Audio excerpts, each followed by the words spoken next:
नमस्कार, मैं हूं आपके साथ अर्पित पांडे और आप देख रहे हैं कोरोना की चर्चा। जी हां, कोरोना की चर्चा में आज हम बात करेंगे लॉकडाउन की और साथ ही भारत सरकार की गाइडलाइंस की। जी हां, जो भारत सरकार की गाइडलाइंस हैं उनके विपरीत इस समय हिंदुस्तान के कुछ लोग हैं जो उसके विपरीत काम कर रहे हैं, घरों से बाहर निकल रहे हैं और सोशल डिस्टेंसिंग की धज्जियां उड़ा रहे हैं। हमारे साथ खास बातचीत में उपस्थित हैं शिवम शुक्ला। प्रणाम। शिवम शुक्ला जी, बहुत बहुत स्वागत है आपका हमारे साथ बातचीत करने के लिए। जी शिवम शुक्ला जी, आपको ये नहीं लगता है कि कुछ तरीके से कुछ टिकटॉक से, कुछ अन्य वेबसाइट से, कुछ अन्य ऐप से जिस तरीके से यहाँ पर मजाकिया वीडियोस कोरोना वायरस पर बनाई जा रही हैं, इससे क्या कुछ असर पड़ेगा? देखिए, टिकटॉक और इंस्टाग्राम पर और यूट्यूब पर और अपना ये लाइक छोटा सा है, लेकिन इस पर भी वीडियो मैंने कई देखा है सब कम्युनिटी में, लेकिन ऐसे हमारा कोई ज़्यादा प्रभाव नहीं पड़ रहा। वो मानसिकता जिसकी जैसी रहेगी वैसा ही वीडियो देखेगा। और रही बात मोदी जी और योगी जी की, वो काफ़ी अच्छा काम कर रहे हैं, बहुत अच्छा काम कर रहे हैं, बहुत कंट्रोल हुआ है।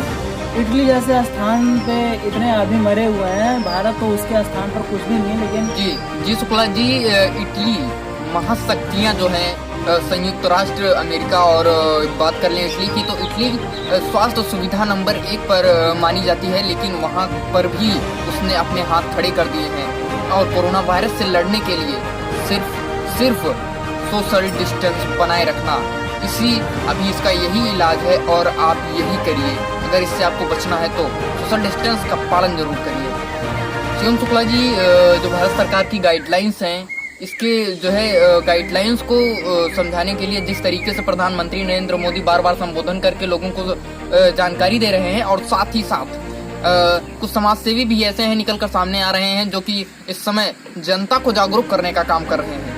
तो ऐसे में कहीं ना कहीं ये भी सवाल उठता है कि क्या जनता को जागरूक जब किया जा रहा है तो क्या जनता जो है इसमें अपना सहयोग नहीं दे रही है, तो इसका परिणाम बहुत बुरा हो सकता है। जी बिल्कुल, हमें मोदी जी की बात माननी चाहिए और वो जो भी फैसला लेंगे काफ़ी अच्छा लेंगे। आधी जनता उन पे ऊपर भरोसा करती है। और रही बात ये लॉकडाउन तो कुछ दिन का है, 4 दिन की चांदनी है। और इसके बाद जी बात कर लें जमातियों की, तो जमाती जिस तरीके से जमातियों ने इस कोरोना वायरस को फैलाने का काम किया है, बात कर लें जमातियों में मौलाना साद की। जी हाँ, मौलाना साद की बात कर लें। मौलाना साद ने जिस तरीके से लोगों को इकट्ठा कराया जमात में, तो कहीं ना कहीं सवाल ये भी उठता है कि मौलाना साद का इसमें बहुत बड़ा रोल है। जी बिल्कुल, बहुत बड़ा मेन साजिश है उस पे। और उसका यही कारण है कि यूपी, बिहार, जहाँ भी अन्य राज्य हैं वहाँ पे ये संक्रमित ज़्यादा हो। तो उसका कहना ये है, मौलाना अभी तक पकड़ा नहीं गया। पता है अभी फिलहाल दिए, मतलब कुछ दिन पहले एक कोई भाजपा की लेडीज थी, वो गोली चला दी थी, उसके ऊपर कार्रवाई हुई। हमें तो ये लगता है कि मौलाना के ऊपर सख्त से सख्त कार्रवाई होनी चाहिए। जी, जिस तरीके से मौलाना साद छिपा हुआ है और निकल नहीं रहा है, इससे कहीं ना कहीं बहुत बड़ा सवाल उठता है भारत सरकार के ऊपर कि अब तक मौलाना साद को पकड़ने में क्यों नाकाम साबित हो रही है। और साथ ही साथ जितने भी गरीब मजदूर इस समय मर रहे हैं, आपको पता होगा महाराष्ट्र में जो मजदूर ट्रेन की पटरियों पर सो रहे थे और उनके ऊपर से मालगाड़ी उनको कुचल कर चली गई, ये विडंबना नहीं तो क्या है? ये सिस्टम हमारा, ये पूरा सिस्टम इसका जिम्मेदार है, क्योंकि जो ट्रेनें चलाई जा रही हैं मजदूर उन तक नहीं पहुंच रहे हैं, और ट्रेनें जो चलाई जा रही हैं वो मजदूरों तक पहुंच रही हैं। जो मजदूर पटरियों पर लेटे थे उनका सीधा जिम्मेदार हमारा भारत सरकार की सिस्टम पर है।